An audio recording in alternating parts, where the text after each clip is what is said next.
Welkom terug by Goeiemôre, Good Morning. Ek gesels nog verder met Karlien van Jaarsveld oor haar nuwe boek Riviere in die Wildernis. Karlien, in hoofstuk 5 gesels jy oor die vrou langs die pad en haar kind en die verhouding wat jy gebou het. Hoe vertrou jy nog mense na alles waardeur jy is? En ook, hoe is dit moontlik vir jou om ander se pyn raak te sien en te probeer uithelp sonder om 'n dommer te word, dat dit sommer alles op jou net begin swaar raak? Ja, kyk, ek dink as 'n mens 'n empath is dit nogal baie moeilik om afstand te doen van die emosie wat ander mense dra. Ja. Maar byvoorbeeld, ek het soos 'n regtig baie diep passie vir kinders en child abuse en sulke goeie. So, is baie ander sal ek regtig in my bed lê en soos iets wat my oorval, wat ek net huil oor kinders wat ek nie ken nie. En my man weet dit al, so hy sal maar my rug vry om sê, okay. Maar ek voel, daar's 'n mate van pynverligting wanneer 'n mens in mekaar se pyn deel. Daar's ook 'n skrif wat sê, ons moet bly wees wanneer dit tyd is om bly te wees, en ons moet hartseer wees saam met mekaar wanneer dit tyd is om hartseer te wees. En ek dink daar's 'n pynverligting wat gebeur binne in daai oomblik, as ek kan huil saam met die dogtertjie wat miskien nie op daai oomblik terwyl dit met haar gebeur kan huil nie. Of die seentjie. Miskien is dit hoekom dit so werk. Miskien is dit hoekom ek daai emosie beleef. Ek probeer vir myself ook sin maak van dit, jy weet. Miskien as ek saam met iemand die las dra, dan is dit ligter. Ja. En mense sukkel met vertroue, definitief. Maar dis weer daai ding wat ek sê, ek dink mense sukkel om die vlees te vertrou. Ek dink as ek weer kom staan langs jou en ek besef die grond waarop jy staan is heilige grond, want is iets wat God geskep het. En die grond waarop ek staan is heilige grond, want is iets wat God geskep het. Dan word dit 'n neutrale stuk aarde, waar ek vir jou kan lief wees, en waar jy vir my kan lief wees, en ons kan actually iets anders van mekaar raak sien, jy weet, daar's nie ego betrokke nie.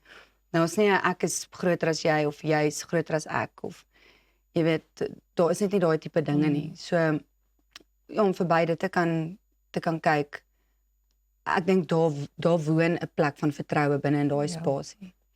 Hierdie boek gaan ook baie oor jou eie persoonlike groei, en ek wil gesels oor die verhouding wat jy nou as 'n volwassene het met jou pa, wat jy as kind en tiener en in jou grootwordjare amper nie gehad het nie. Ja, ek dink dit het my baie voorberei op om iets te verstaan van die vaderwond wat vandag die hele aarde eintlik volmaak. Ek dink die grootste verwonding oor die aarde, as ek dit kan so eksplisiet kan sê, dink ek dit is die vaderwond. En die moederwond is weer 'n ander ding, is 'n amper 'n dieper wond as die vaderwond, maar die vaderwond is major en dit hang rond in elke gang, in elke straat. En ek het ook met dit groot geword, en ek dink God het my toegelaat om begrip te hê vir dit, want so het my seuns ook, jy weet, ook 'n groot vaderwond. En is so amazing vir my hoe God alles weet, en as jy hom vra hoe hy dit met jou sal deel. Want toe ek swanger is met die tweeling, toe sê hy vir my eersgeborene se naam moet Elia wees, die een wat eers uitkom. Ja. En ek het toe gesoek oor Elia, en ek sien toe die laaste boek in die Bybel is Maleagi. En Maleagi se heel laaste skrif eindig af met God wat eintlik 'n banvloek oor die volk wil stuur, maar hy sê voordat hy 'n banvloek oor die volk stuur, sal hy iemand stuur wat die Vader en die Seun harte aan mekaar weer sal versoen. En hy sê eintlik vir die volk, ek het 'n probleem met die Vader en Seun verhoudinge. Daar's 'n probleem met hoe die Vader na die Seun kyk en hoe die Seun na die Vader kyk. En daarna bly God vir iets soos 400 jaar stil, wat hy met niemand praat nie. Daar's geen gerugte, niks van iets wat God gesê het nie. En dan die eerste een wat hy sê Elia sal eers moet kom. Iemand sal moet kom in die gees van Elia, maar teen Maleagi 3 vers 6 dink ek is Elia lankal weg, opgeneem in die hemele. Dan breek die heel eerste skrif in die Eerste Testament aan, dan sê dit in die Nuwe Testament, dan sê dit 'n stem in die woestyn wat kom, en hy kom om die Vader en die Seun harte te versoen. En dis Elia wat kom, maar sy naam is Johannes die Doper. Maar dit is interessant, want mense gaan nou sê ek praat van reïnkarnasie en goeders, maar dis regtig so in die Bybel geskryf, ek maak hierdie goed op nie.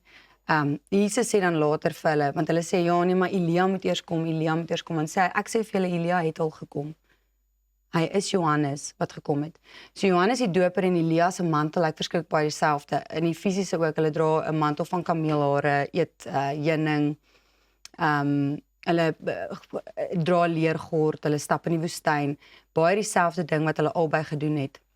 En Elia het gekom om die seun en vader harte te versoen. En so het Johannes die Doper dieselfde ding gedoen. En so het God my Elia geroep om iets te verstaan van die verbrokkeling van 'n vader en seun verhouding. Want hoe kan jy versoen as daar nie eers verbrokkeling was nie, of as daar nie eers 'n seerplek was nie. So dis die ding wat ek dink mense moet verstaan, die wonde wat jy opdoen op die aarde is vir jou terugherstel na jou ware identiteit en na dit wie jy geroep is op die aarde om te wees. So elkeen van ons kom herstel eintlik iets binne die bruid.